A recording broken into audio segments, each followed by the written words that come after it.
If you're gonna act jealous, just stay home, she told me. Then spent the night all over her ex. I went home alone. A week later, she showed up sobbing, saying it didn't mean anything. I said, "Neither do you to me now," and shut the door. I'll be honest, I'm not a jealous guy.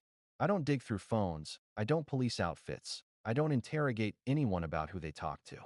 I've been in toxic relationships before, so I go out of my way not to repeat that. My girlfriend, Maya, knew that. She always said she loved how secure I was. So last Friday, when she invited me to her friend's birthday party at a bar, I said sure. I'd had a long week at work, but spending time with her sounded great. Except, the day of the party, she suddenly changed her tone. Right before we left, she did this dramatic sigh, rolled her eyes, and said, "Look, if you're gonna act jealous, just stay home. I don't want you ruining the night." I was confused. I wasn't acting jealous. Literally nothing had happened. But she said it so casually, so dismissively, that I just froze. Before I could ask what she meant, she grabbed her bag and said, "Actually, you know what? Maybe it's better if you do stay. I'll go with the girls." And she left. No kiss. No goodbye. Just gone. I sat on the couch for 10 minutes trying to figure out what just happened. Finally, I texted, "Hey, are you okay? Did I miss something?" She left me on read. Fine. I stayed home. Played games. Made dinner. Tried not to overthink. Around midnight, my buddy who happened to be at the same bar sent me a message. "Yo, isn't this your girl?" There was a picture. She was on the dance floor, basically draped over her ex. Hands on his chest. His arm around her waist. Her head on his shoulder. Not a friendly hug. Not a haha we're drunk and nostalgic moment. No, she was acting like she was single. I stared at the photo for a long time. I think a part of me shut off. Not angry, not yet. Just numb. I didn't confront her. Didn't text. Didn't call. When she finally came home at 3 a.m., she didn't even check if I was awake. She just tossed her heels somewhere, crawled into bed smelling like cheap vodka and someone else's cologne, and knocked out. I slept on the couch. The next morning, she acted completely normal. Like nothing happened.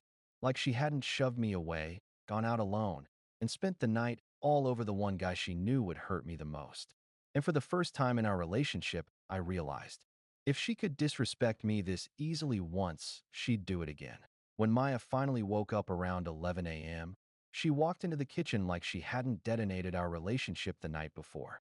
Hair messy, still wearing half her makeup, yawning like a kid after a sleepover. "Morning," she said, opening the fridge. Like that word didn't stab me in the chest. I didn't respond. She poured herself orange juice, took a sip, leaned against the counter, and finally looked at me. "What?" she asked, annoyed. Not confused. Not guilty. Annoyed, like my silence was an inconvenience to her. I put my phone on the table and turned the screen toward her. The picture my friend had sent me lit up the whole room. Her eyes widened for half a second. Just a half. Then she rolled her eyes. "Seriously? You're mad about that?" I felt something in me twist. Not anger. Not heartbreak.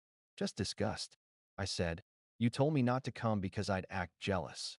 Then you go cling to your ex all night? Explain it." She shrugged. "It was just dancing. You're overreacting." I stared at her. She couldn't even lie convincingly. "You left me on read," I said. "You told me to stay home so you could go pretend you didn't have a boyfriend." She laughed. Actually laughed. "God, you're so dramatic today." Something inside me snapped into clarity. A quiet, cold clarity. I said, "Did you cheat?" She froze for the first time.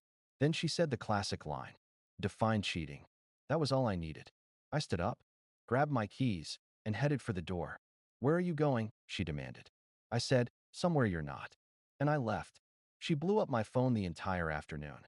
"Can we talk?" "I didn't do anything wrong." "You're embarrassing yourself." "It was just dancing."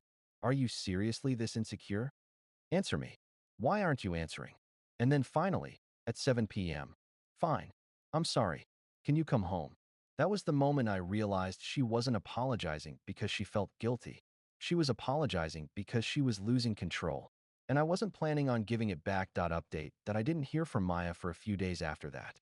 Not because I was ignoring her. I just needed to breathe, to let my mind stop running loops of what happened. Then, a week later, at 11:42 p.m., there was a knock at my door. I live alone. Nobody comes by unannounced that late unless something's wrong. I opened it. There she was. Red-eyed, makeup smeared, hair falling in wild strands around her face, hands shaking, clutching a small, crumpled purse like it was a lifeline. "Daniel, please," she sobbed. It didn't mean anything. I swear it didn't mean anything. I didn't move, didn't let her inside, just leaned against the doorframe, calm, collected. "Neither do you to me now," I said. Her face contorted in confusion, then horror. "What? What does that even mean?" I didn't explain. I couldn't. Some things don't deserve an explanation. Some people don't deserve a second chance to cause pain. I I was drunk, she tried, voice breaking. I shook my head slowly. "Save it. Leave." She stood there, frozen. Then, like a child being sent to their room for the last time, she turned and walked down the porch steps. Didn't glance back. Didn't beg. Just disappeared into the night. I closed the door slowly, double-checked the locks, and leaned against it for a moment. The silence of my apartment felt heavy, but it wasn't oppressive. It was finally mine. Aftermath. The week after that, she sent messages, hundreds. Texts, emails, even some old Facebook messages she found to send, all saying the same thing. It didn't mean anything. It was a mistake. "I love you. I'm sorry." I deleted them all. Didn't respond. Didn't argue. Didn't justify myself. Because I realized that love is respect. And respect is action, not words. She had neither. It wasn't satisfying or dramatic or perfect. It was just final. I focused on myself. I went to the gym again, took a long weekend hiking alone, reconnected with old friends. I started sleeping again without nightmares about what she did or said. And slowly, painfully, life started to feel lighter. Maya? I don't know what she's doing now. Maybe she's dating, maybe she's single, maybe she's realized the damage she caused. I don't care. I only care about the version of my life I reclaimed. Final update. Months passed, and the storm of messages, calls, and emotional blackmail from Maya finally stopped. At first, I thought I'd feel relief. But it was more than that. It was clarity.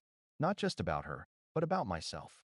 About what I was willing to tolerate and what I wasn't. I didn't date anyone right away. I didn't rush to move on for validation.